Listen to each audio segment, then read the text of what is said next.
Então vamos lá, abra sua Bíblia em Gálatas, capítulo de número 1, versos de 11 a 24.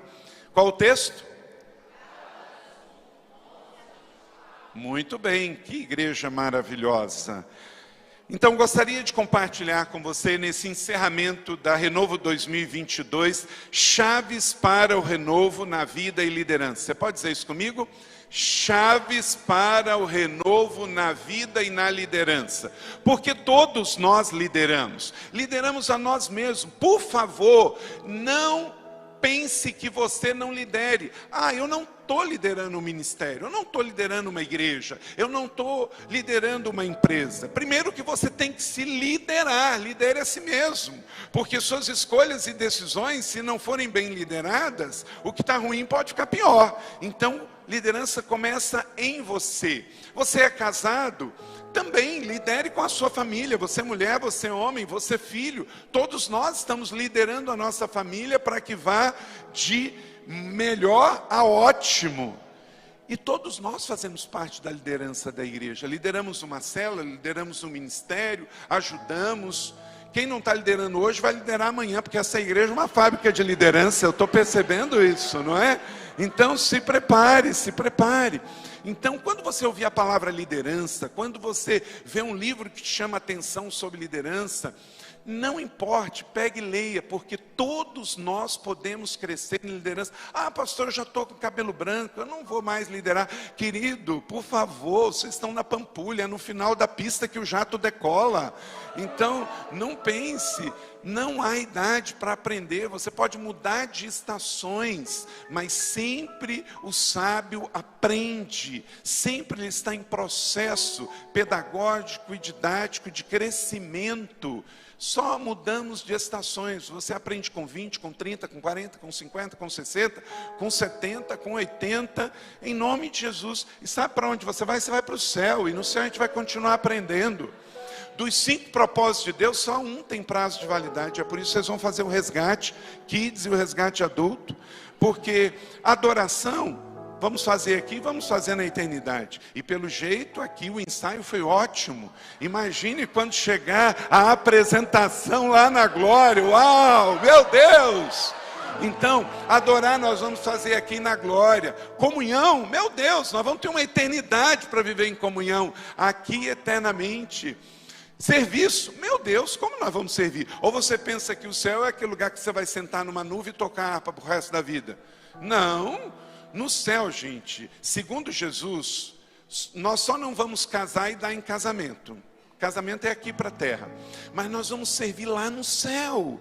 Vamos servir a Deus, vamos servir o reino, vamos servir uns aos outros. Então, se você não gosta de servir, você terá um problema, porque você vai para o céu e lá tem serviço.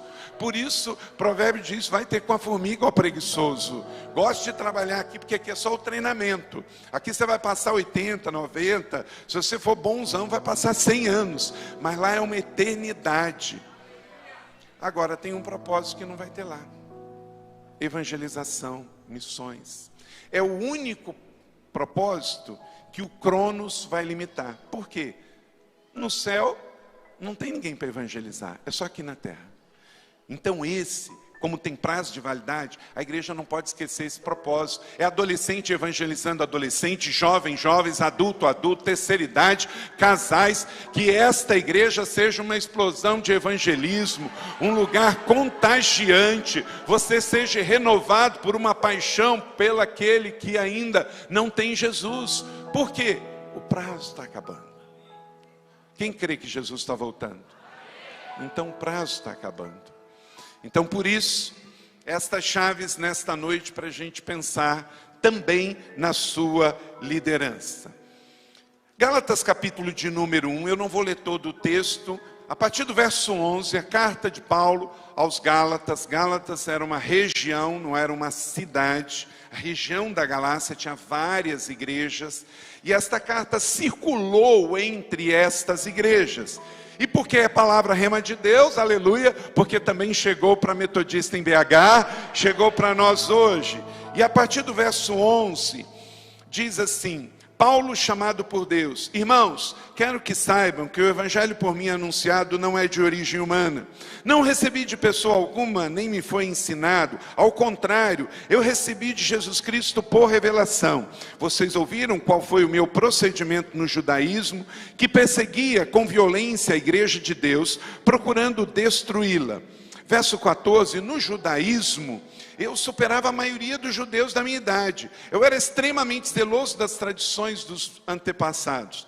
Mas Deus me separou desde o ventre materno e me chamou por sua graça, quando lhe agradou revelar o seu Filho a mim, para que eu anunciasse entre os gentios, e não consultei a pessoa alguma, tampouco subi a Jerusalém para ver aqueles que já eram apóstolos antes de mim. Mas de imediato parti para a Arábia e depois voltei outra vez a Damasco. Que o Senhor aplique essa boa palavra entre nós. Que a palavra viva, rema, é carta viva do Senhor. Pai, faz o novo e de novo. E que essa palavra nos incomode, nos empodere, nos abençoe. Pai, como fez lá no passado na igreja primitiva, e colocou fogo ali na Galácia, e eles foram e ganharam toda a região do Império Romano. Faz outra vez, Senhor. A tua palavra é viva e renova sobre nós hoje. Afina a nossa vida, a nossa liderança. Oramos em nome de Jesus, e que essa palavra não volte vazia. Use a minha vida como um carteiro nesta noite. Que quem sabe um verso, uma palavra, algo vai pegar o coração dos meus irmãos, e eles vão sair daqui e multiplicar em nome de Jesus. Tua palavra não vai cair em terra estéril, mas ela vai cair em boa terra, e vai crescer a 100 por 1, para a glória global de Deus. Amém e amém. Vamos lá então. Como que você está em matéria de sair daqui desta semana de conferência? É um tempo de Páscoa, de renovo. Jesus ressuscitou, a conferência chega ao final. E aí? E amanhã? Como é que Belo Horizonte te recebe? Essa semana? Como é que Minas Gerais te recebe? Como é que o Brasil te recebe nesse final de abril, início de maio? Então, cuide sempre da sua motivação e do seu foco. Duas coisas que você não pode esquecer. Diga comigo, motivação e foco. Então, antes de te dar aqui 10 chaves sobre você renovar a sua vida e sua liderança, duas premissas absolutas para você manter a motivação e não perder o foco. Diga comigo, manter a motivação e perder o foco. Porque é muito comum isso, gente. A gente aos poucos ir perdendo a motivação. E por tantas distrações, você é um cristão. Você não pode ouvir vozes. Você tem que ouvir a voz. Você não crê em reencarnação para ouvir vozes. Você crê no Espírito Santo. Então você ouve a voz do céu. Então na sua vida e na sua liderança, para você não perder tudo que foi semeado na sua vida nessa semana do Renovo 2022, você tem que manter a motivação boa e o foco bem direcionado. Essas duas premissas, pega aí. A palavra permanecerá e a igreja prevalecerá. Você pode dizer isso comigo? A palavra permanecerá e a igreja prevalecerá. Aconteça o que acontecer. Nós estamos saindo dos piores 2 anos da história recente da humanidade. Uma tragédia. Mais de 600 mil brasileiros tiveram sua vida ceifada, mais de 6 milhões de pessoas no mundo, morte direta ou indireta pelo Covid. Mas eu e você estamos aqui. Somos melhores do que alguém que morreu? De jeito nenhum. Mas há um propósito para eu e você estarmos aqui. Se eu e você não morremos e estamos aqui, há um propósito, há uma missão. Então, que seja você um cristão missional. E para isso você precisa lembrar. Está escrito, disse Jesus, Lucas 21, 33. Declare comigo todos juntos. O céu e a terra passarão, mas minhas palavras jamais passarão. Então passou o Covid, a guerra vai passar. E nós vamos continuar. Por quê? Porque há uma palavra rema liderada sobre nós. E esta palavra é que vai nos guiar. Sustente a palavra e ela sustentará você. Guarde a mentira e ela denunciará você. Então esta é a primeira premissa para você manter o seu coração bom, manter a sua motivação boa e você se manter no foco. Não vou parar. E a segunda coisa é a igreja prevalecerá. Quiseram parar a igreja, como diz o Anderson Freire, mas não conseguiram. Mas não é só agora que tentaram, não. Tem 21 séculos que tentam parar a igreja. Mas a igreja sempre vem, sabe por quê? Disse Jesus, as portas do inferno não prevalecerão.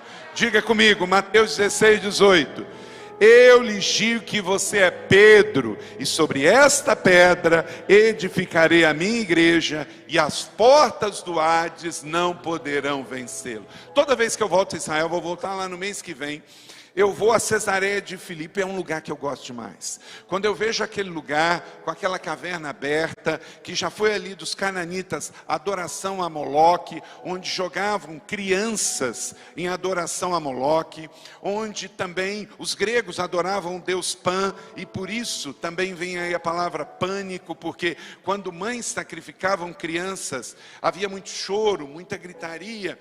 Então daí que a gente fala a palavra pânico, vem desta ideia. Ali teve lugar de adoração a César, mas ali Jesus escolheu dizer sobre esta pedra, mas não sobre a pedra que os cananitas edificaram religião, que os gregos edificaram religião, que os romanos edificaram religião. Jesus estabeleceu a igreja sobre nós. Ele disse sobre você, Pedro, isto é, sobre a palavra que você declara e sobre a liderança que você representa, eu vou edificar a minha igreja.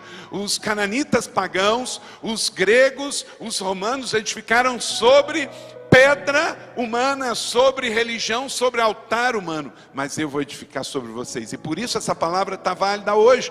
Por isso também em São José dos Campos, por isso também aqui em Belo Horizonte, essa palavra está valendo, porque foi liberada uma palavra.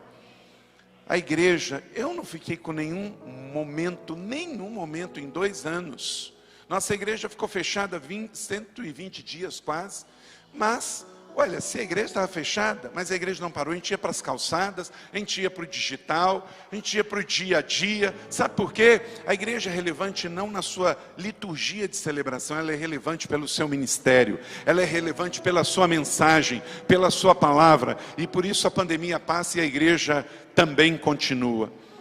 Porque nós sabemos, gente, se Jesus não voltar em breve, essa não vai ser a última pandemia do mundo.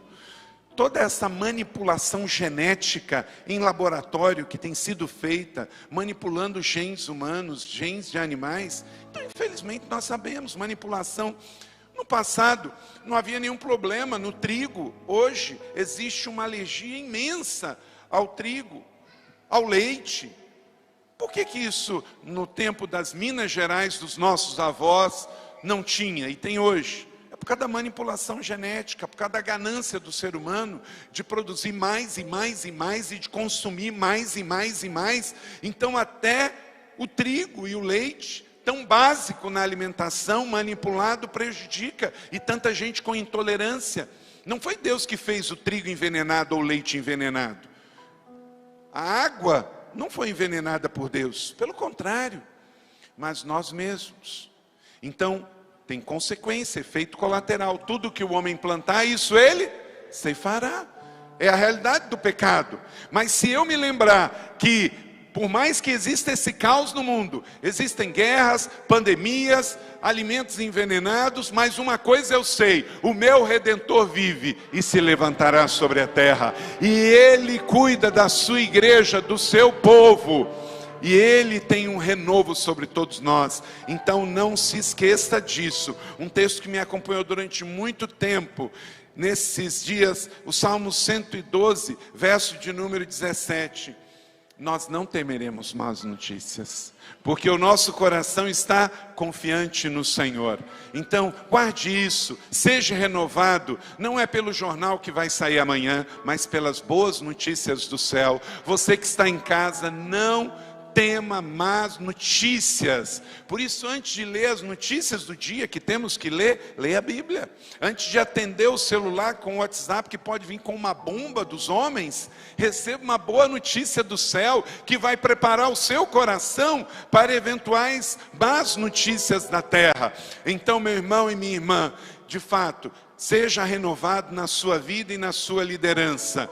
não perca de vista a motivação do seu coração, não perca de vista o foco, porque a palavra e a igreja permanecerão, prevalecerão. Então você faz parte do povo, do céu na terra, que não vai ser guiado pelas más notícias deste mundo, porque você confia no Senhor. Eu e você confiamos no Senhor. E por isso, então, diante dessas duas premissas, para você experimentar o renovo em sua vida e liderança, vamos pegar aqui alguns princípios. Diga comigo, princípios.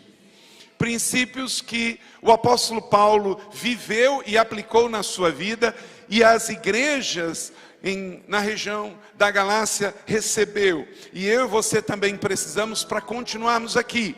Anote aí, primeira chave, entenda que lidamos com o sobrenatural. Se você quer viver renovado, entenda, a questão não é humana, não é força do braço. Nós somos um povo, não é, gente, que nós temos uma vida terrena que tem uma experiência espiritual. É o contrário, nós somos espirituais que têm uma experiência humana. Porque nós viemos de Deus e vamos voltar para Deus. Nós vamos viver na eternidade. Então nós só estamos vivendo na terra um pouquinho da experiência humana. O apóstolo Paulo diz isso: olha, irmãos, eu quero que vocês saibam que o evangelho por mim anunciado, declare comigo, não é de origem humana.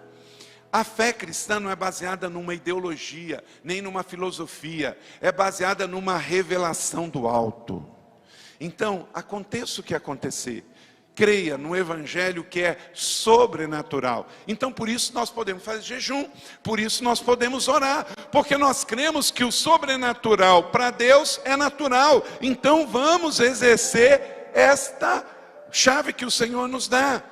Entenda que lidamos com o sobrenatural, não é de origem humana. E também o mal que combatemos, também não se combate. Você não combate o diabo e as forças malignas com uma arma humana, mas sim com as armas espirituais, jejum e oração.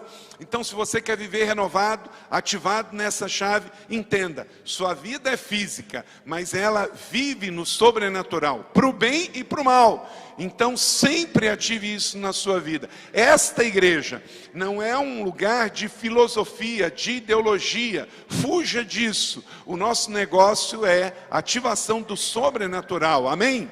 Segunda chave, valorize o aprendizado por meio de experiências espirituais. Note bem, experiência espiritual não é uma doutrina. A igreja metodista tem doutrina, a igreja batista tem doutrina. E olha, embora que vocês são metodistas, eu sou batista, mas estou me sentindo em casa, já que aqui é a igreja da cidade, não é? Então é a sua igreja da cidade, é a minha também, então estamos tudo em casa, não é? Então, nós entendemos o seguinte, doutrina é aquilo que nós cremos em consonância com toda a palavra de Deus. Crer em Jesus, no Espírito Santo, temos a doutrina da soterologia, doutrina da salvação, de escatologia, doutrina das últimas coisas, pneumatologia do Espírito Santo, ok? Então nós temos doutrina, mas não é disso que o apóstolo Paulo está falando.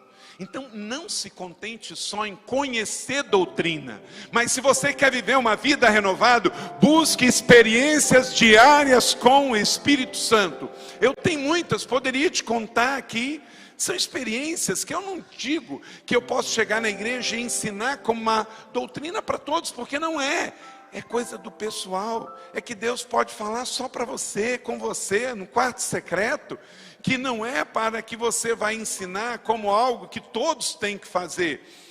Na Bíblia teve isso, por exemplo, situações em que Jesus curou com cuspe. Isso não virou doutrina, já pensou hoje?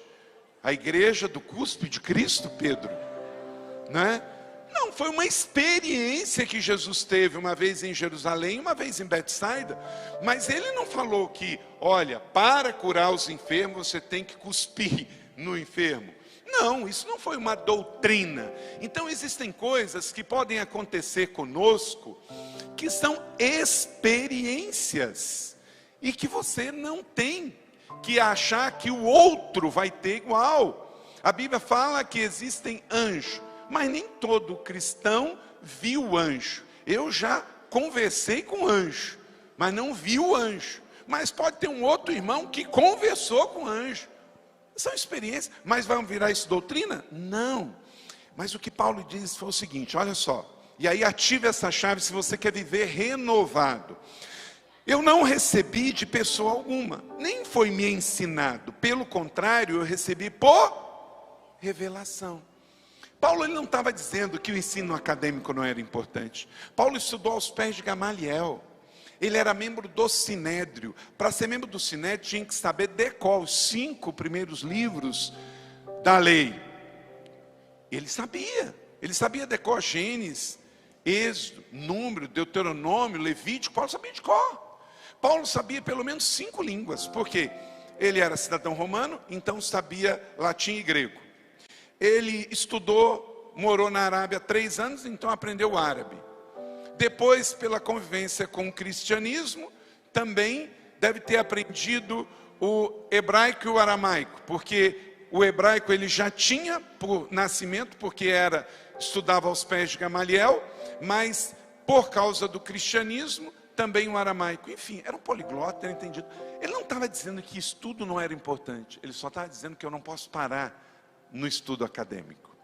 Ele disse, eu não aprendi de pessoa alguma, e olha que ele tinha aprendido. Então, deixa eu dizer para você que é bacharel, mestre, pós-graduado, doutor, glória a Deus, continue estudando. Mas nunca pensa que uma coisa substitui a outra.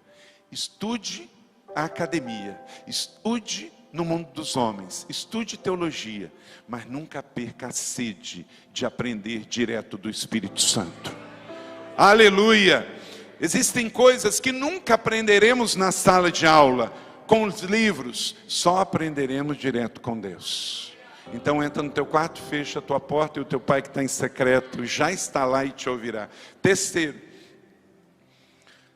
rejeite todo o apego à religiosidade. É muito importante. Agora deixa eu dizer uma coisa. Às vezes a gente olha para pessoas bem tradicionais, aqueles batistas e metodistas bem cascaragós, né? E a gente diz assim, nossa, esse pessoal é religioso. Não, gente, todos nós temos a nossa religião. Todos nós temos religiosidade. Deixa eu dizer uma coisa, quer ver? Tem crente que toda hora fala assim, não, Deus falou comigo, Deus falou comigo, Deus falou comigo, Deus falou comigo, Deus falou comigo. Gente, eu sou casado com a Leila, ela fala bastante comigo, mas ela não fala comigo toda hora. Não é? É um argumento, às vezes, muito religioso. Você vai conversar com a pessoa, você vendo que ela está errada, aí ela fala, não, mas pastor, Deus falou comigo, acabou. Eu não discuto com ninguém que fala isso, porque se Deus falou, quem sou eu para dizer outra coisa? Acaba com o argumento. Você está vendo que a menina fez a escolha errada para casar. O pai já viu, o pastor já viu, todo mundo já viu que não é, mas irmão pastor, Deus já falou comigo. Fazer o quê? Falando, deixa eu perguntar aqui, quantos estão solteiros aqui? Ok?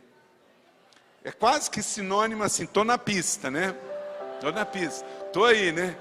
Deixa eu dizer uma coisa, você que está solteiro, você que está separado, você que está encalhado, desculpa, você que está aí disponível, deixa eu dizer uma coisa para você, sério mesmo, vou falar uma coisa séria aqui, um parênteses no meio da ministração sobre renovo. Deixa eu dizer uma coisa, você é homem, você é mulher, sabe quando que você pode casar? Guarda isso, quando você não precisar casar. Quando você não precisar casar. Sabe por quê? Porque você não pode casar por escassez. Você tem que casar por propósito. Quando você que tem 20 anos, que tem 30, que está em 40, fala, pastor, estou desesperado para casar. Para, por favor, você é um homem bomba, uma mulher bomba. Você não pode casar para fazer sexo. Você não pode casar para sair de casa. Você não pode casar para querer uma autonomia. Você não pode casar para querer ir morar em outro lugar. Tudo isso não sustenta casamento. Casar é encontrar um outro para somar nos propósitos de Deus. Então, se você está satisfeito com Deus, se você está satisfeito consigo mesmo, se você está satisfeito com a sua sexualidade, então você está pronto para orar a Deus e pedir uma outra pessoa para que haja uma união de propósito. Do contrário, não é hora ainda, porque casar por necessidade pode gerar um sério problema para você ou para outra pessoa. Mas case orando, pedindo por um parceiro para o propósito, por uma parceira de vida para construir um propósito. Tem 30 anos que eu sou casado. Se eu não tivesse casado por propósito, eu já teria separado. Rick Warren disse esses dias, eu compartilhei no meu Twitter, Pedro, e deu muita repercussão. Ele diz assim: um casamento longo é o segredo da união de dois grandes perdoadores. Não existe casamento perfeito, mas existem duas pessoas saudáveis que se unem para buscar um propósito. Fecha esse aí, foi brinde, fecha aqui. Rejeite o apego à religiosidade. Verso 13 e 14 está escrito, o apóstolo Paulo, eu li, ele fala: vocês ouviram falar do meu domínio no judaísmo, como eu era religioso, como eu perseguia com violência a igreja de Deus. Tudo isso era conhecido. O Saulo, perseguidor da igreja, zeloso, que arrastava os cristãos e matava, era conhecido. Mas ele rejeitou tudo isso. Então eu não sei qual a sua história de vida, mas não critique o outro por ser religioso. Às vezes nós também temos a nossa religiosidade gospel, nossas manias, Deus falou comigo, Deus falou comigo. Às vezes o nosso jejum sem propósito, nosso vir à igreja sem aquele ardor e expectativa de que Deus vai falar conosco. Então rejeite o que é religioso e se apegue ao que é espiritual, amém? Quarta chave, valorize o seu chamado espiritual. Verso 15, mas Deus me separou desde o ventre materno. Queridos, aqui não é chamado para ser pastor, não é chamado para ser mestre, não é chamado para ser doutor, tudo isso é importante. Mas Paulo está falando de um chamado maior. Se você quer ter uma vida renovada, lembre-se sempre que você é um cristão missional, vocacional. Antes de ser chamado para um dom de governo, você foi chamado para seguir Jesus, foi chamado para ser discípulo, foi chamado para ser servo. Gente, se tem uma coisa que eu conheço é pastor. E tem 30 anos que eu ministro para pastor. Já ministrei em todas as cidades do Brasil, grandes, todas as capitais. E a coisa mais linda é quando eu vejo um pastor bem sucedido, mas simples. Aqui o seu pastor, olha que simplicidade, não é? Tem pastor que a igreja chega a 500 membros e ninguém fala mais com ele. O cara é quase que um sócio de Deus no seu poder, não é? Um semideus, não é? Meu Deus, pega ele, Jesus. Não é? Gente, a questão não é sobre nós, a questão é sobre Jesus, é sobre o Espírito Santo. Mantenha a sua humanidade. Todos nós estamos em processos.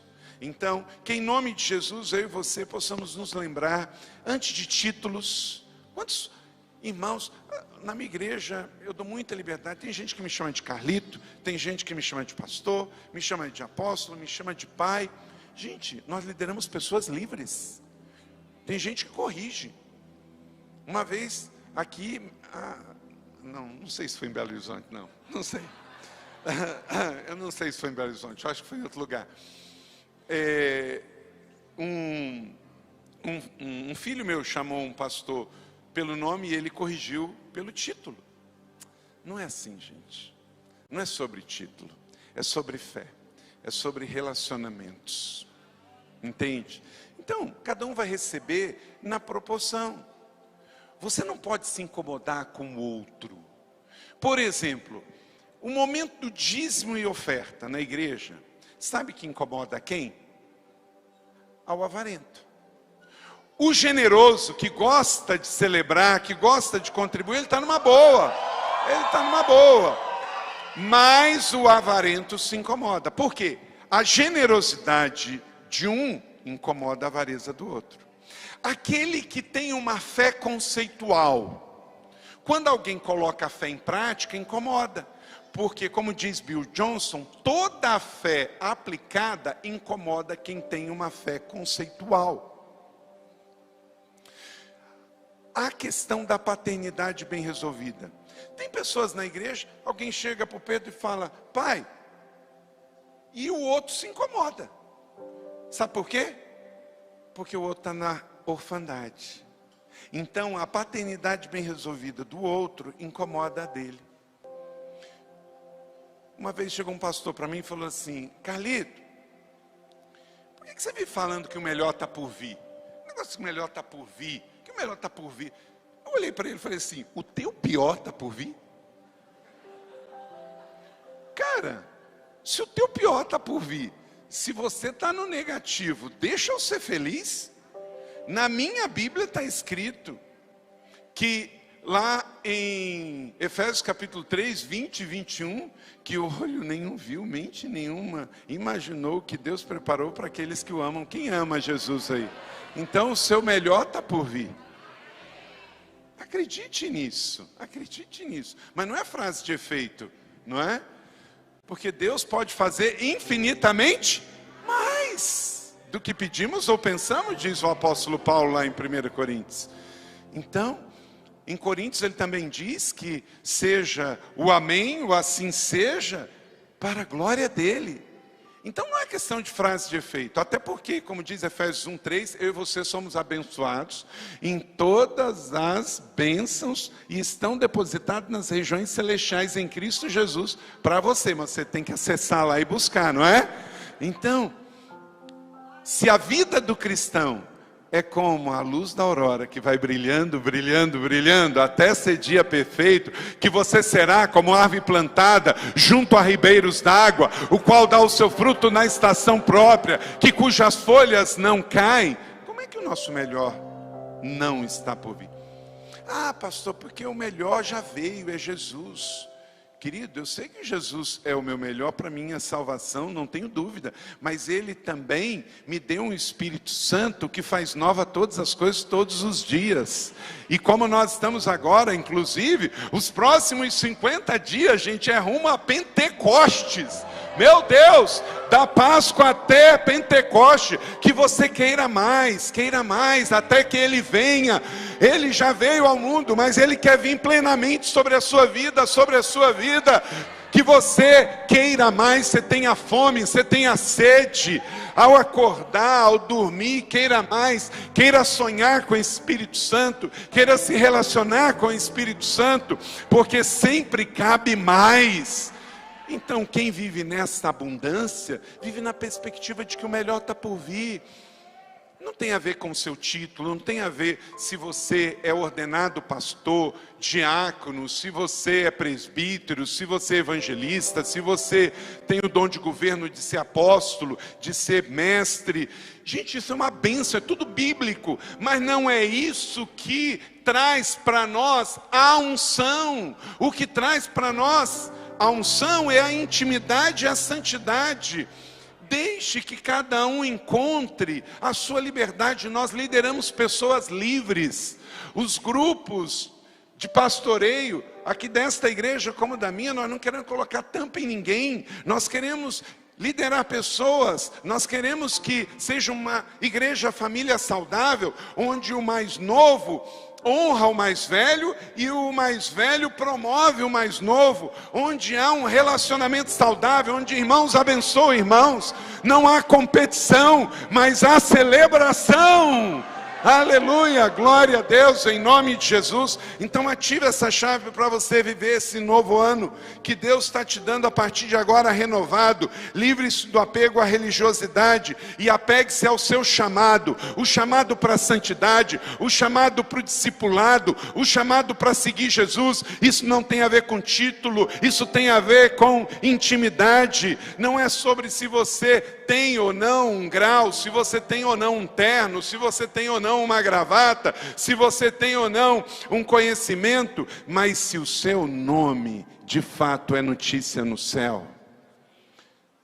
Às vezes a gente está muito preocupado em conhecer o Senhor, claro, isso é o começo, mas outra coisa que nós temos que nos preocupar é se o Senhor nos conhece, porque para ir para o céu, gente, não basta conhecer o Senhor. Ele disse até que muitos chamarão Senhor, Senhor, mas ele não conhece. Então, além de conhecer o Senhor, tenha convicção de que Ele te conhece. Que o seu nome é conhecido no céu.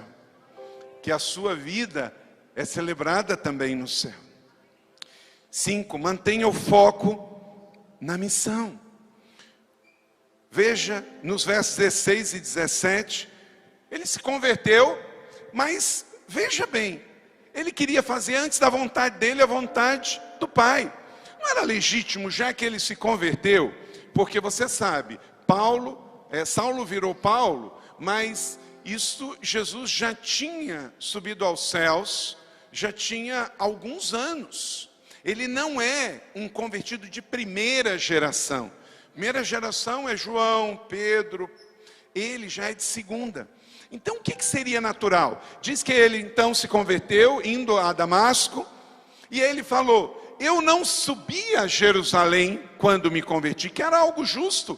Olha, se ele conhecia Jerusalém do tempo do judaísmo e da religiosidade, agora que ele se torna um cristão, a primeira coisa era ele ir lá em Jerusalém conhecer agora a igreja de Jesus que estava lá, conhecer os irmãos, conhecer Pedro, o pai na fé, mas ele não faz isso, porque mais importante do que ir para Jerusalém era fazer a vontade de Deus, e Deus falou, você vai 3 anos para a Arábia.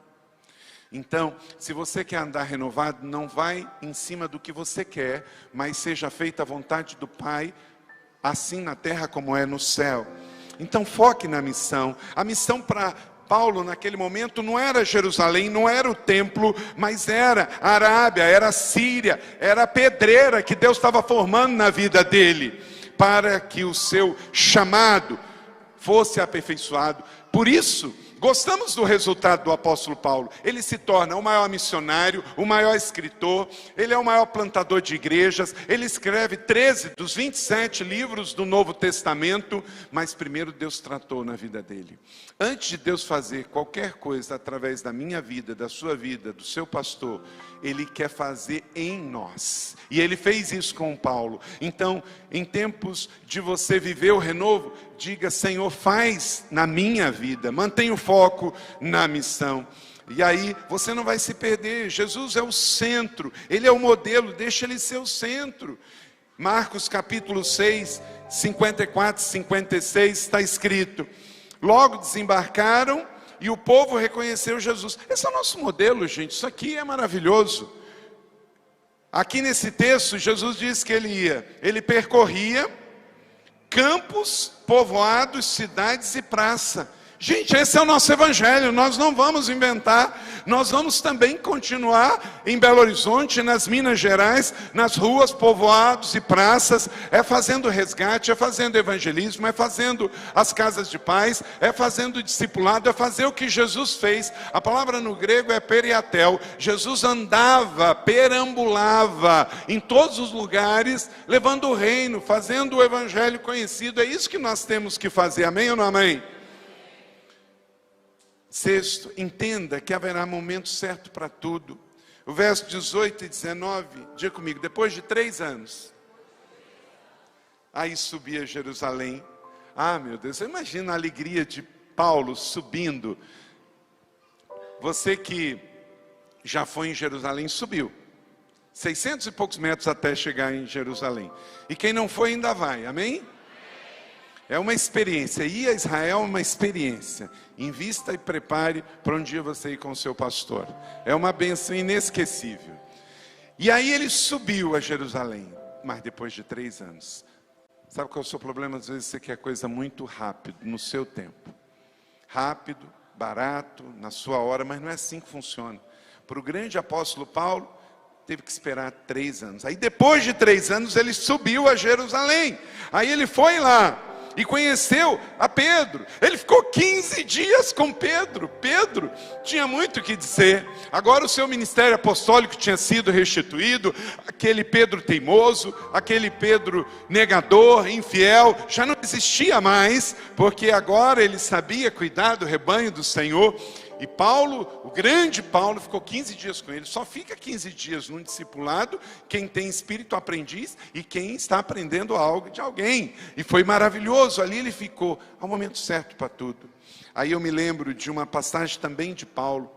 Gente, olha para cá, isso é muito importante. Nem tudo que é bom para você. Entenda assim, o lugar mais precioso, mais seguro, é o centro da vontade de Deus. Tem gente que fala assim, não, mas se eu for para os Estados Unidos eu vou ser feliz. Não, mas se eu for para o exterior. Meu irmão, às vezes, tem pessoas que estão precisando de cura interior, não é cura exterior, não. Não é? Porque pensa, coloca toda a sua fé numa questão, não, mas eu tenho que fazer aquela viagem, eu tenho que fazer...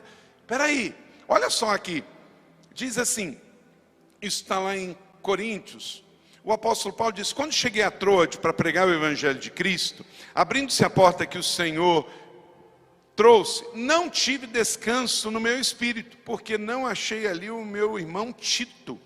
Olha só, o Senhor levou Paulo para Troade, porque abriu-se uma porta para pregar o evangelho, mas chegou lá e ele não teve paz, sabe por quê? E ele foi fazer algo lá muito justo, foi para Troade pregar o evangelho, mas ele não teve paz. Olha para cá, não faça nada sem paz no coração. Mesmo que alguém esteja dizendo, olha, é para você, olha, essa irmã aqui é para você, olha, esse irmão aqui é para você, olha, esse ministério aqui é para você, olha essa... Meu irmão, quem disse que a gente só não pode fazer o que é pecado? Tem coisas que não são pecaminosas, mas não é para nós, não é nesse tempo. Hoje eu estou numa fase assim, quando alguém chega assim, Carlito, isso aqui é para você, tal, mas tem que ser agora. Mas se tem que ser assim, não dá, porque eu já estou maduro numa fase que eu quero mais oração do que afoitamento. Então, se é para mim, deixa eu fazer uma prova com Deus, deixa eu levar um tempo de oração. Então não faça nada que vai envolver questões na sua vida grandes, sem tirar um tempo de oração. E mesmo que for algo muito justo, como Paulo foi para Troade para pregar o evangelho, mas chegando lá ele não viu Tito, e certamente ele tinha combinado alguma coisa com Tito, então faltou alguma coisa, a senha não bateu. Se você não tem paz, não vá, não compre, não venda, não mude, não faça nada sem paz no coração, que é o hábito de Deus para nós. Na confusão não faz, e tenha certeza, sustente isso e Deus sustentará você. Quanto mais perto da cruz, mais longe de pirâmide você vai ficar. Se você não pegou, pode pegar a chave aí, irmão. Quanto mais perto da cruz, mais longe. Deixa eu dizer uma coisa. Quando você deixa bem claro os seus valores, você vai sofrer menos tentações. Pedro, eu não sei você, mas nem vem me oferecer essas coisas. Nem vem. Porque eu deixo muito claro sobre o que eu acredito sobre riqueza, sobre... Meu irmão, as histórias são as mesmas. Como é que alguém pode te prometer algo fixo em cima de algo tão variado quanto moeda? Seja euro, dólar, real, moedas eletrônicas. Moeda, meu irmão, muda de valor 3, 4 vezes ao dia. Como é que alguém chega para você, irmão, um negócio de Deus, mas tem que ser agora, é 6% ao mês. Você acredita em Papai Noel? Meu irmão, acredite, seja sábio. Sabe por quê? Deixa eu dizer uma coisa muito importante aqui para você. Você acabou de chegar no altar e você entregou uma perna, que é ser fiel no seu dízimo. Só que isso é uma parte. Existe uma outra aqui, ó. Tem 2 livros, se você puder ler, leia os 2. Uma Vida Abençoada, Robert Morris, editora Elan. Uma Vida Abençoada, Robert Morris, editora Elan. É a chave, é o livro da vida de Robert Morris, pastor da Gateway lá em Dallas. É sobre o segredo da vida abençoada. Sabe o que é? Fidelidade. É você entregar a parte que é de Deus. É os 10%. Só que ele deu um testemunho dizendo assim, eu ensinei isso a vida inteira. E tinha gente que falava assim, pastor, eu estou pegando essa perna da fidelidade, eu dou o dízimo, mas eu estou enrolado em dívida, eu estou fazendo coisa errada, eu não consigo sair das dívidas, eu não consigo prosperar. Aí Deus deu a revelação para ele, falta outra perna. É a administração com sabedoria dos outros 90. Uma vez um irmão muito rico da minha igreja, ele já morreu, ele falou assim: pastor, a coisa mais fácil é eu dar os 10%. Eu falei: por quê? Tem tanta gente que tem tanta dificuldade. Ele falou assim: sabe por quê? Porque quando eu dou 10%, eu não sou mais responsável por isso. Responsável é a igreja, é o Senhor, é o tesoureiro. Acabou a minha responsabilidade. Sabe qual é a minha luta? É porque eu tenho que administrar os 90%. E os 90 eu vivo comprando coisas que eu não preciso, eu faço sociedade que dá errado, eu aplico, eu perco dinheiro, eu vou a lugar que eu não precisava, eu compro coisas que eu nunca usei, e eu sei que eu vou dar conta dos 100%. Eu falei: pegou. Nunca mais eu esqueci isso. Aí o Robert Moore escreveu o segundo livro, Uma Vida Mais Que Abençoada. Igreja, a vida mais que abençoada é a outra parte, é a outra perna, é você administrar com sabedoria. É você não acreditar nas seduções de Mamon. É você saber que dinheiro vem com também zelo. É você saber, se você quiser viver renovado, não caia em contos de pessoas que querem seduzir. Dinheiro é um ótimo empregado, mas um péssimo patrão. Se você pegar as suas riquezas e no afã, porque eu só entendo, esses dias eu viajei, encontrei um pastor que perdeu R$1 milhão nesse negócio, e ele pegou 400 mil do banco, porque foi seduzido que o juro do banco era menor do que o que ele iria ganhar. Meu irmão, juro de banco, nós vivemos num país que tem o juro mais alto do mundo. Você não pode pegar dinheiro emprestado para ir aplicar em pirâmide, porque uma hora vai dar ruim, a pirâmide vai cair. Então seja sábio. Você que é adolescente, você que é jovem, você que é adulto, viva uma vida abençoada, seja fiel dizimista, mas viva uma vida mais que abençoada. Administre com zelo tudo que Deus colocou na sua vida, seja a sua empresa, seja os seus negócios, e aplique sim, prospere, não tem nenhum problema em aplicar. O Senhor Jesus ensinou a parábola do dinheiro, dos talentos, que fala sobre aplicar, mas até para aplicar você tem que ser sábio e seguro, porque se você não for, o inimigo, Mamon, dinheiro é uma potestade viva, pode seduzir você, e amanhã você tem que dar conta a Deus. Guarde isso no seu coração. Sétima chave: fale sempre a verdade. Quanto ao que lhes escrevo, afirmo e não minto. Por que o apóstolo Paulo diz: o que falo é verdade e não minto? Porque tem cristão que mente. É uma contradição, é.